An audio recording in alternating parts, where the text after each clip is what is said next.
Okay. Hi everyone. I'm going to present what we did as group 2. The last month we focused on a higher order adaptive dynamical system modeling of the role of epigenetics in major depressive disorder in relation to happy memories. And I did that together with Diana and Isabel. Oh. So first of all, major depressive disorder. It's a prevalent mood disorder that's correlated with an inability to effectively regulate negative mood when it arises. This report focuses on an experiment that was conducted about the result of thinking about happy memories for first a non-depressed and then later a depressed individual. So we tried to model a person that is just out and about doing his normal life, experiencing normal stressful events, and then something happens, and then the happy memory is processed differently, but more on that later. And then the next slide. And in the literature, we found that the BDNF gene is correlated with the development of depression. There's various other genes that were linked to the epigenetic changes that can cause depression. But the BDNF gene functions as kind of a happy formula. So they observed that there were alterations in the brain with BDNF depletion, making individuals more susceptible to depression or anxiety. And a depletion of this BDNF gene, so lower expression in areas, the brain areas, the hippocampus, the amygdala, or the PFC, they can cause increased fear responses and also a lowered memory extinction. And it also causes that the feeling related to the memory is extinct later on. So it just holds on to the fearful memory or the painful memory or the unhappy memory, which are the signs of depression.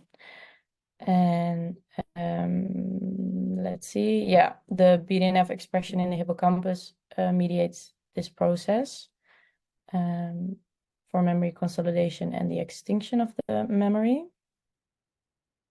Yes, next slide. So this is the base layer that we modeled. X1 is the memory that is just a constant state. And then we have some states for the trigger of the recall. That's X2. And then the states for the stressful life events.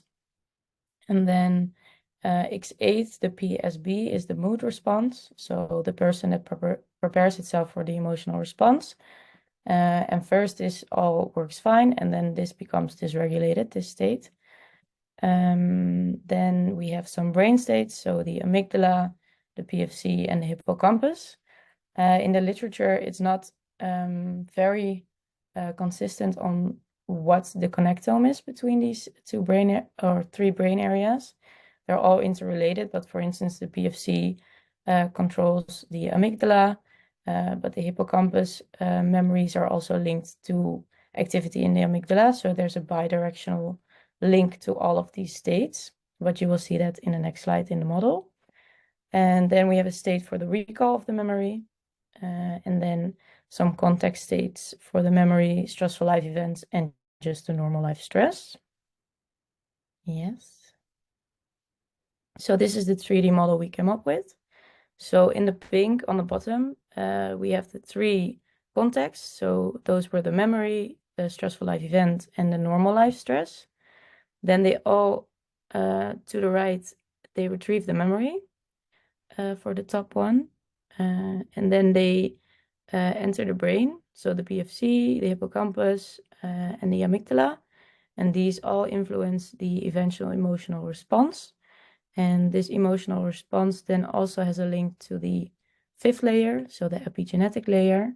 And as soon as the stressful life event had occurred, then this causes the change in the epigenetic layer, so causing the depletion of the BDNF gene in the brain areas that we mentioned. So in the first layer, that's the brain layer, I see that the explanation for the layers is fallen off, but first is the brain layer, second is the enzyme layer, third is mRNA, and fourth is DNA. And then the top one is the microRNA, so the epigenetic layer. And you can see that in pink, the arrow is going down. Yes. These were the combination functions that we used. So for most of the states in the base layer, we use the alogistic function. And then for the stressful life event, we use step once, because this stressful life event occurs once between a certain time frame, but we'll show that in the next slide. And then we also use the step mod function because the retrieval of the memories happens over and over. So this happens multiple times in the model. So these are our matrices. As you can see, x1 until x12 is the alogistic. Then the context for the memory is the step mod, so it happens multiple times. And then x14 is the step once, so the stressful life event occurs once in the model. And you can see that for alogistic, we chose different thresholds. And for the recall of the memory, also a different sigma. Then the next slide. So these are the matrices for the step ones and the step mod. So step ones, the context for stressful life event occurred between time 80 and 120. And then step mod had a row of 100 and a delta of 50. So this is our simulation. And in the blue is x4 of x8, sorry, is the mood response. And this means the person prepares for the emotional response. And as you can see, from 0 on, it first goes up. So he is sad. Then he retrieves a happy memory. We see this little dip. But once the stressful life event had occurred, so x14, you see the high peak, then the person becomes extra sad when retrieving the happy memory. So first, the happy memory will act kind of as a counter for his sad mood. But then once the stressful life event had occurred, then the happy memory will only make him more sad. So showing the signs of depression. And in the yellow line, going from the top corner from 1, we see x24, and this is the epigenetic W state. So once a stressful life event occurs, then the epigenetic state becomes active, making the other W states go to 0, if I said it correctly.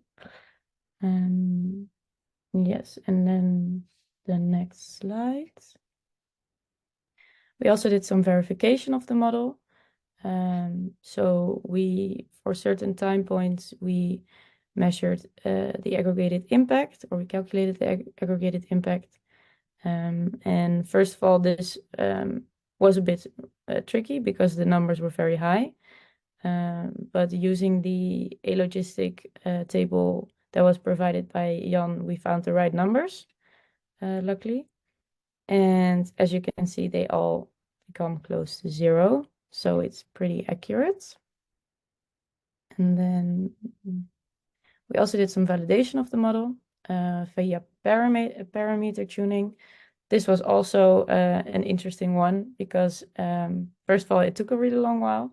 And second of all, we got a really high root mean standard error of 0.44. So our tune thresholds caused our model to dysfunction. I think I heard it too with group 1. It actually just causes a lot of states to go to 0, so the model doesn't work anymore. So we did not use the tuned parameters or the tuned numbers.